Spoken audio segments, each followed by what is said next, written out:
મોદી જ પોતાની પાર્ટીને તોડવા માટે, એનું ભંગાણ કરવા માટે જવાબદાર સાબિત થશે જો યોગીને કાઢવામાં આવ્યા. તો યોગી માટે તો કેવું છે કે આર ને પાર જેવું છે. એમનો જે સ્વભાવ છે, ભલે હું ના રહું પણ જઈશ તો હું તમારી પત્તર ફાડીને જઈશ, તમારી વાટ લગાડીને જઈશ, એમને એમ નહીં જવું. ભારતીય જનતા પાર્ટીમાં 3 ભાગલા પડી ગયા છે, 3 મોટા ભાગલા.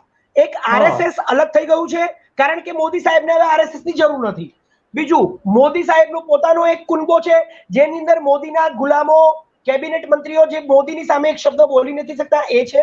અને ત્રીજું, હવે યુપી ની અંદર યોગી આદિત્યનાથનું એક સેક્ટર ઊભું થઈ ગયું છે. અમિત શાહને ડર લાગે છે કે જો યોગી હશે ને ત્યાં સુધી હું ચાણક્ય તો છું પરંતુ પ્રધાનમંત્રીનો ફેસ હું નહીં બની શકું. એટલે ચોલો લઈને વડનગર નહીં જાય નહીં. હવે ગુજરાતમાં શું મોઢું લઈને આવે? ખોટો રૂપિયો જો ગુજરાતમાં પાછો આવે તો જાય ક્યાં? પછી કોને મોઢું બતાડે?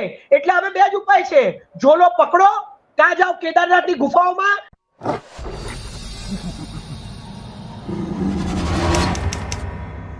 કે ઉત્તર પ્રદેશની ખુરશી પરથી, એટલે કે મુખ્યમંત્રીની ખુરશી પરથી હવે યોગીને હટાડવાનો પ્રયાસ થઈ રહ્યો છે. એનું કારણ એ આપવામાં આવી રહ્યું છે કે જે લોકસભાની ચૂંટણીની અંદર સૌથી વધુ વસ્તી ધરાવતું રાજ્ય ઉત્તર પ્રદેશ, કે જ્યાંથી પ્રધાનમંત્રીની ખુરશી નક્કી થાય છે, કારણ કે સૌથી વધારે સીટો પણ ત્યાંથી છે, લોકસભાની 80 સીટો, એમાંથી આ વખતે માત્ર 33 સીટો બીજેપીને મળી છે. એટલે બીજેપીની કરારી હાર ઉત્તર પ્રદેશમાં થઈ છે. અને એનો હારનું કારણ એ મોદી અને શાહ નથી, જે ચાણક્ય જે સીટો નક્કી કરે છે, ચાણક્ય આખી રણનીતિ બનાવે છે, એ ચાણક્ય અને મોદી આ બંને એ હારનું કારણ નથી. હારનું કારણ તો માત્ર ને માત્ર યોગી છે એમ કહેવામાં આવી રહ્યું છે. એટલે યોગીને હટાડવાનો પ્રયાસ હવે થઈ રહ્યો, મતલબ આવનારા દિવસોમાં થશે એવી પણ વાતો ચાલી રહી છે. પણ આ યોગીને હટાડવું આટલો આસાન છે? હવે ઉત્તર પ્રદેશ એ સૌથી મોટું રાજ્ય છે, 24 કરોડની વસ્તી છે ને 80 સીટો. અને એ પછી બિહાર અને મહારાષ્ટ્ર, ગુજરાત અને મધ્યપ્રદેશ અને રાજસ્થાન આ મહત્વના રાજ્યો છે. બરાબર છે. એમાં જો તમારે પ્રધાનમંત્રી બનવું હોય તો તમારે યુપી થી બાયપાસ થઈને જવું પડે, યુપી દ્વારા જવું પડે, ઉત્તર પ્રદેશની જનતાને જીતવી પડે. એ બધું કરવા માટે એમણે અયોધ્યામાં રામ મંદિરનું ઉદ્ઘાટન કરી નાખ્યું, પરંતુ રામ મંદિરનો મુદ્દો તો ચાલ્યો નહીં.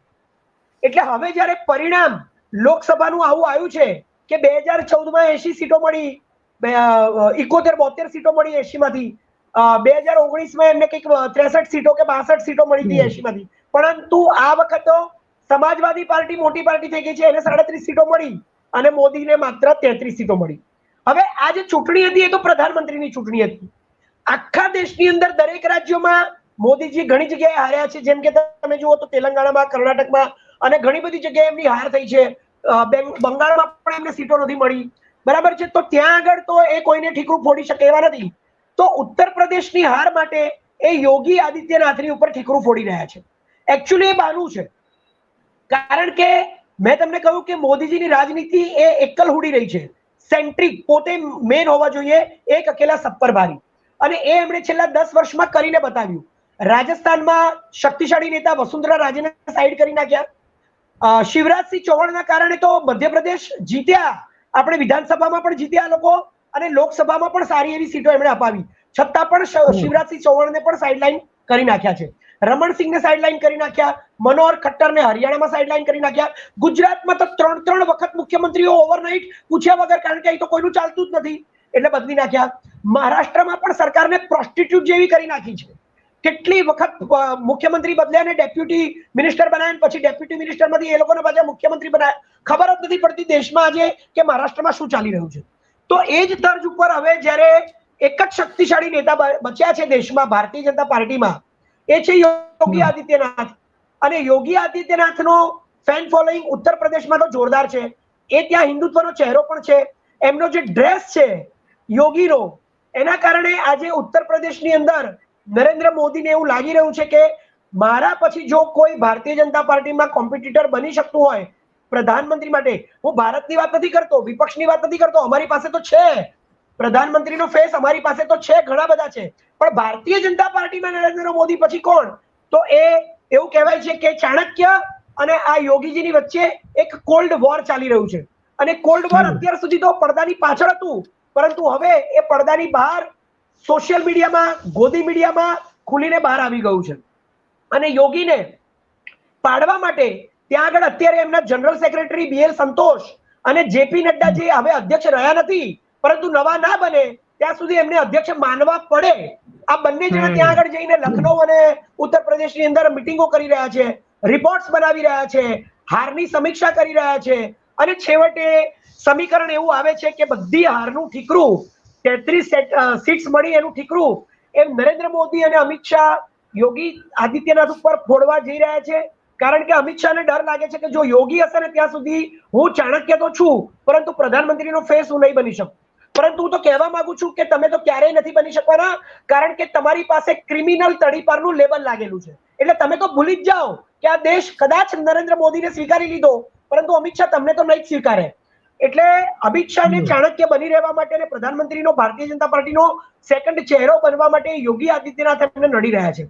એટલે ભારતીય જનતા પાર્ટીમાં અત્યારે યોગી આદિત્યનાથનો એક ધડો છે અને એક અમિત શાહનો ધડો છે. તો અમિત શાહના જેટલા પણ નેતાઓ છે, જેમ કે ઉત્તર પ્રદેશના ડેપ્યુટી ચીફ મિનિસ્ટર કહીએ તો કેશવ પ્રસાદ મૌર્ય અને બ્રજેશ પાઠક છે, એ બંને દ્વારા એ બંનેના ખભાનો ઉપયોગ કરીને અમિત શાહ આજે એક એવું ચિત્ર ઊભું કરી રહ્યા છે, એવા રિપોર્ટ્સ બનાવી રહ્યા છે કે ઉત્તર પ્રદેશની કારમી હાર અને સમાજવાદી પાર્ટીને ઇન્ડિયા ગઠબંધનની જીત, સ્મૃતિ ઈરાની જેવી સ્ટ્રોંગ મંત્રીની હાર એ નરેન્દ્ર મોદીના ચહેરા ઉપર એક એવી લપડાક છે કે જેને ભૂસવા માટે, જે બદનામી એમની ના થાય એના માટે આ ઠીકરું યોગી આદિત્યનાથ ઉપર ફોડી રહ્યા છે. કેશવ પ્રસાદ મૌર્યને એમણે તૈયાર કર્યા કે યોગી આદિત્યનાથ કાઢીને કેશવ પ્રસાદ મૌર્યને મુખ્યમંત્રી બનાવી દેવાય, પરંતુ કેશવ પ્રસાદ મૌર્ય પોતે જ હારી ગયા છે. હવે હારેલો માણસ જો મુખ્યમંત્રી બને અને 2 વખત જીતેલા મુખ્યમંત્રીને જો કાઢી નાખવામાં આવે તો પણ ભારતીય જનતા પાર્ટીની બદનામી આખા દેશમાં થઈ જાય એવી છે.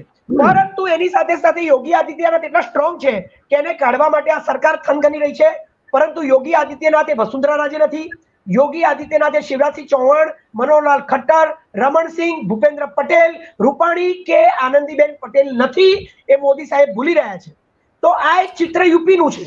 તો આ સરકારની અંદર ત્રીજી વખત શપથ લીધા પછી નરેન્દ્ર મોદીનું માનસિક સંતુલન એટલું ખોરવાઈ ગયું છે કે એક બાજુ RSS હેરાન કરે છે, એક બાજુ યોગી આદિત્યનાથ હેરાન કરે છે, એક બાજુ ભારતીય જનતા પાર્ટીમાં પડેલો ગડકરીનો ધડો હેરાન કરે છે, એક બાજુ કોંગ્રેસ હેરાન કરે છે, એક બાજુ વિપક્ષ અને ઇન્ડિયા ગઠબંધન હેરાન કરે છે, એક બાજુ નાની સરકાર હેરાન કરે છે. આ 10 પગવાળી ઓક્ટોપસી સરકાર આજે નરેન્દ્ર મોદી માટે માથાનો દુખાવો બની ગઈ છે. અને એનું પરિણામ આજે ટ્વિટર ઉપર, એક્સ ઉપર નરેન્દ્ર મોદી એક મોટું ગપગોળું ફેંકીને સાબિત કર્યું છે કે નરેન્દ્ર મોદીનું માનસિક સંતુલન ખોરવાઈ ગયું છે અને ટૂંક જ સમયમાં કદાચ આ સરકાર જોલો પકડીને ચાલતી પકડશે એવું લાગી રહ્યું છે.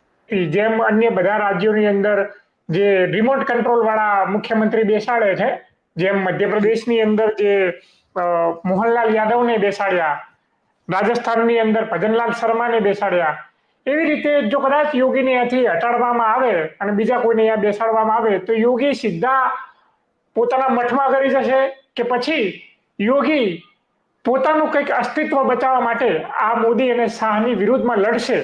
જો એ લડશે તો પછી ભાજપમાં 2 ભાગલા પડી જશે કે પછી જો ભાજપમાં તો સાગરભાઈ લડશે તો ભાજપમાં 2 ભાગલા પડી જશે કે પછી આજે અમિત શાહ છે એમની રણનીતિ કામયાબ થશે. હવે આ લોકોનું કશું કામયાબ થવાનું નથી. ભાજપમાં તો ભાગલા પડી જ ગયા છે. કામયાબ ના થાય. અમિત શાહ ચાણક્ય નથી. તમે મારી વાત તો સાંભળો, પહેલા હું આગળ બોલું એ તો સાંભળો શું બોલવા જઈ રહ્યો છું. હવે ભારતીય જનતા પાર્ટીમાં અમિત શાહ ચાણક્ય નથી રહ્યા અને નરેન્દ્ર મોદીની મોદી સરકાર નથી રહી. ભારતીય જનતા પાર્ટીમાં 3 ભાગલા પડી ગયા છે, 3 મોટા ભાગલા. એક RSS અલગ થઈ ગયું છે કારણ કે મોદી સાહેબને હવે RSS ની જરૂર નથી. બીજું, મોદી સાહેબનો પોતાનો એક કુનબો છે જેની અંદર મોદીના ગુલામો, કેબિનેટ મંત્રીઓ જે મોદીની સામે એક શબ્દ બોલી નથી શકતા એ છે. અને ત્રીજું, હવે યુપીની અંદર યોગી આદિત્યનાથનું એક સેક્ટર ઊભું થઈ ગયું છે. તો ભારતીય જનતા પાર્ટીમાં 3 ભાગ પડી ગયા છે. જો મોદીને કાઢવાના પ્રયત્નો કર્યા તો યોગીને કાઢવાના પ્રયત્નો કર્યા ઉત્તર પ્રદેશમાં તો યોગી પણ મોદી જેટલા જ યુપીની અંદર સક્ષમ છે અને હિન્દુત્વનો ભારતીય જનતા પાર્ટીનો ફેક બીજો ચહેરો છે. તો યોગી માટે તો કેવું છે કે આર ને પાર જેવું છે. એમનો જે સ્વભાવ છે, ભલે હું ના રહું પણ જઈશ તો હું તમારી પત્તર ફાડીને જઈશ, તમારી વાટ લગાડીને જઈશ, એમને એમ નહીં જવું. હું વસુંધરા રાજેની જેમ ચૂપ નહીં રહી જાઉં, હું શિવરાજસિંહ ચૌહાણની જેમ હાથ નહીં આમ કરીને ઉભો રહી જાઉં, કે હું રમણસિંહની જેમ મીડિયામાં જઈશ જ નહીં કહેવા માટે કે મને કાઢી મૂક્યું. યોગી આદિત્યનાથ થઈ શકે કે કદાચ ગોરખપુર પાછા પોતાના ત્યાં જતા રહે, કદાચ એમની પોતાની જે હિન્દુ વાહિની હતી એને એક્ટિવ કરે, પરંતુ યોગી આદિત્યનાથ એ નરેન્દ્ર મોદી અને નીતિશ કુમાર જેવા જ એમ્બિશિયસ મુખ્યમંત્રી છે અને બહુ જ મોટા ઉત્તર પ્રદેશ જેવા રાજ્યના મુખ્યમંત્રી હોવાથી એ વસુંધરા રાજે કે શિવરાજસિંહ ચૌહાણની જેમ ચૂપચાપ નથી થવાના. કદાચ એમને જો કાઢવામાં આવશે તો વિરોધ કરશે, રિટેલિએટ કરશે, બળવો કરશે, ભલે કદાચ એમને હાર મળે પરંતુ એ હારને સ્ટ્રોંગ લડાઈ આપીને જશે. 2027માં વિધાનસભા ચુનાવ આવે છે ઉત્તર પ્રદેશના, એટલે યોગી આદિત્યનાથને કાઢશે ને તો યોગી આદિત્યનાથનું હજી પણ ઉત્તર પ્રદેશમાં વજૂદ છે, યોગી આદિત્યનાથનું હજી પણ ફેન ફોલોઈંગ છે.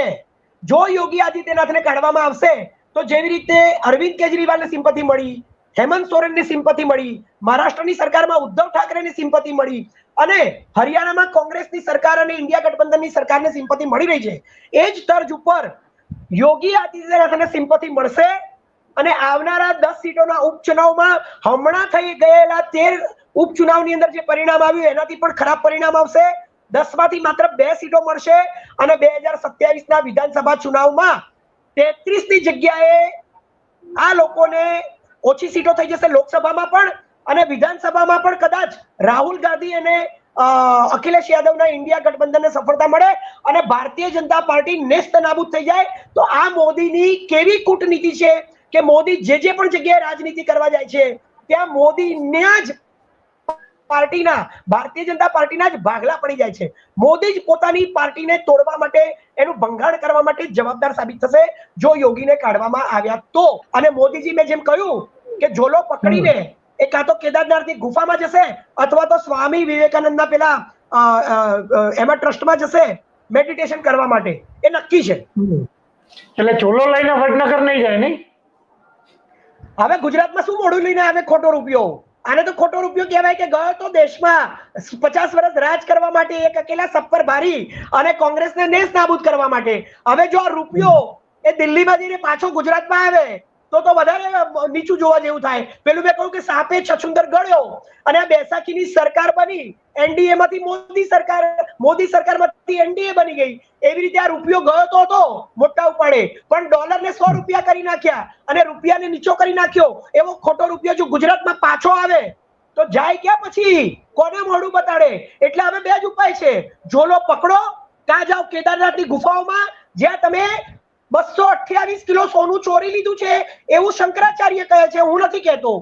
કાં તમે જાઓ સ્વામી વિવેકાનંદના ટ્રસ્ટમાં જે મેડિટેશન કરવા ગયા અને તમને 400 ના મળી પરંતુ 240 જ મળી. એટલે તમારો ઉદ્ધાર હવે સ્વામી વિવેકાનંદના ટ્રસ્ટમાંય નથી, કેદારનાથની ગુફામાંય નથી, ગુજરાતમાંય નથી અને ભારતમાંય નથી.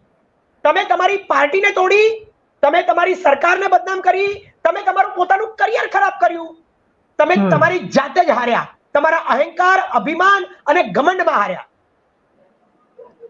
જી સાગરભાઈ, અમારી સાથે વાત કરવા બદલ ખૂબ ખૂબ આપનો આભાર. આ હતા આપણી સાથે સાગરભાઈ શાહ,